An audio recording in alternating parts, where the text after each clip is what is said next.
এয়াই এক নতুন পুৱা।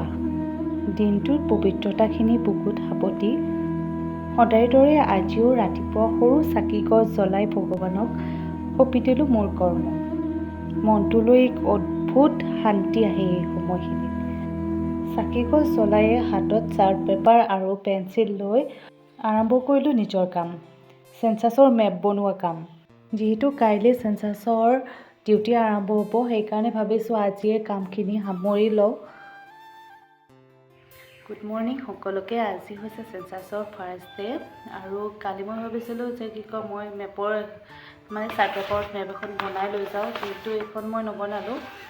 আমাক যিখন মেপ দিছে সেইখন মেপে প্ৰিণ্ট কৰাই লৈ যাম আৰু সেইখন মেপৰ এটা লেআউট বনাইছোঁ, সেইখন লৈ যাম। বাকী আৰু ফিল্ডত গৈ দেখা পাম কেনেকুৱা কি হয়। আৰু মই বিশেষকৈ ভাবিছোঁ আজি ৰ'দটো নোলালেই হ'ল, অকণমান যাতে বতৰটো সেমেকি থাকে। এনেও ধেৰ ছানস্ক্ৰীন লগাই যাম, তথাপিতো আৰু অকণমান কামখিনি কৰিবলৈ সহজ হ'ব বতৰটো ভাল থাকিলে। তথাপিতো এইকেইদিনটো চেনচাছৰ কাৰণে অৱস্থা নোহোৱা হৈ যাব, যিহেতু ৰ'দেই হওক বা বৰষুণেই হওক আমি কামখিনি কৰিবই লাগিব।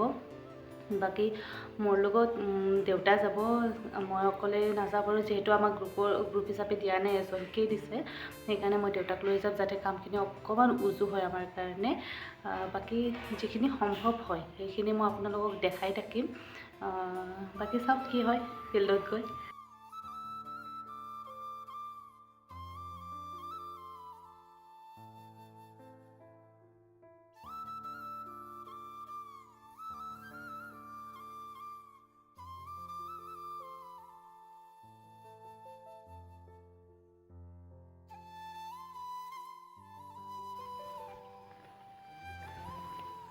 গোটেই গাঁওখন ঘূৰি আছোঁ, ঘূৰি পকি গাঁও প্ৰধানজনীয়ে বহুত ধুনীয়াকৈ দেখাই দিছে আমাক।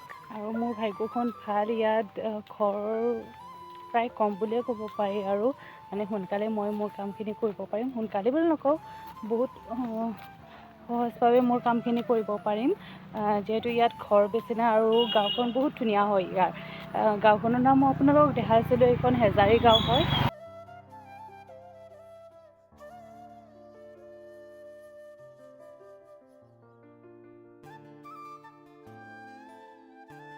মই যিমান ভাবি আছিলোঁ, যিমান ভয় খাই আছিলোঁ যে গাঁওখন কেনেকুৱা কি হ'ব বা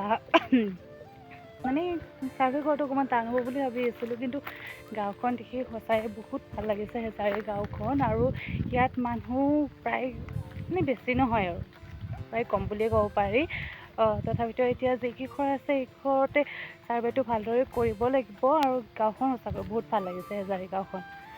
চাৰ্ভে কৰিব আহিছোঁ মই, আৰু গাঁও প্ৰধানে মোক ঘৰখিনি দেখাই দি দেউতাৰ লগত পাৰ্টনাৰ বুলি কৈছে। চাওক, তেতিয়াৰ পৰা দুয়োজনে কথাই পাতি আহিছে, কিন্তু সঁচাকৈ মানুহজনো বহুত ভাল হয়। বহুত ধুনীয়াকৈ ঘৰবিলাক দেখাই দিছে, বস্তুবিলাক বুজাই মেলি দিছে। মোৰ সঁচাই বহুত কাম উজু কৰি দিছে।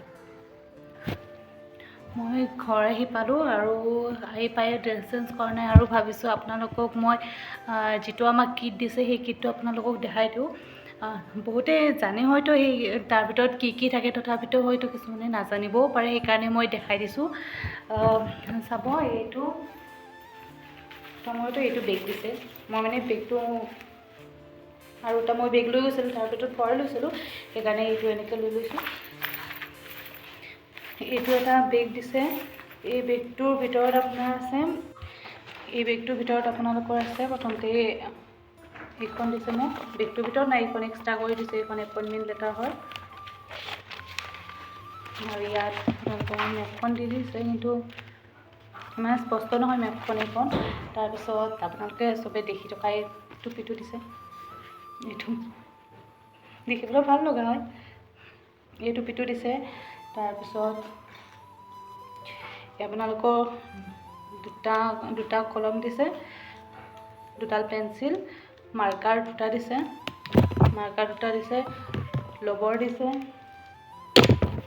শ্বাৰ্পনাৰ দিছে, আৰু এইখন আই কাৰ্ড দিছে।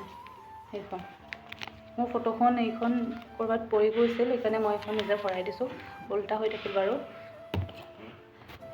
আৰু আপোনালোকক মই দেখাই দিছোঁ এটা বস্তু মানে বহুতে কি কৰিছিল যিখন আমাক মেপ দিয়া হৈছিল প্ৰায়ভাগে হয়তো ChatGPT বনাই লৈ গৈছিল মেপখন আৰু ময়ো উলিয়াইছিলোঁ লগতে আমাক এইটো দিছে এইটো গতিকে আমি কৰোঁ ট্ৰান্সপাৰেণ্ট হয় এইটো ইয়াত চাওক এইটো এইখন হ'ল যিখন আমাক মেপ দিছে মানে HLO এপত যিখন মেপ দিছে সেইখন এখন হ'ল আৰু এইখন হৈছে ChatGPT দেখিছে ইমান ঘৰ আছে মানে ইয়াত দেখিবলৈ ইমান ঘৰ কিন্তু আচলতে যেতিয়া মই ফিল্ড ভিজিট কৰিলোঁ এইখনৰ 30% মানে ঘৰ আছে চাগে অকল এই ৰাস্তাটো যে দেখিছে এই ৰাস্তাটোতহে অকল ঘৰ আছে বাকী চব পথাৰে হয় বাৰু কিন্তু ChatGPT দেখুৱাৰ দৰে ইমান ঘৰ দিছে মানে তাত দেখি মই আচৰিত হৈ গৈছোঁ যে ইমান ঘৰ কৰিব লাগিব সেইকাৰণে চব বস্তু বিশ্বাস কৰিব নোৱাৰি চবতো নাথাকে যেতিয়া প্ৰেক্টিকেল কৰা হয় তেতিয়াহে গম পোৱা যায় কেনেকুৱা কি আৰু মোৰ এৰিয়াটো ক'বলৈ হ'লে ইমান বেয়া বুলি নকওঁ ভালেই বুলি কওঁ ভাল পৰিয়ে পৰিছে কাৰণ বেছি ঘৰ নাই তাত আৰু মানুহবিলাকো যিমান লগ পাইছোঁ ভালেই হয় কাম কৰিবলৈ সহজ হ'ব ভাবিছোঁ কেনেকুৱা কি হয় পিছলৈ গম পাম ঠিক আছে বাৰু এইখিনিয়ে জনালোঁ আপোনালোকক আজিলৈ ভিডিঅ'টো ইমানতে শেষ কৰিছোঁ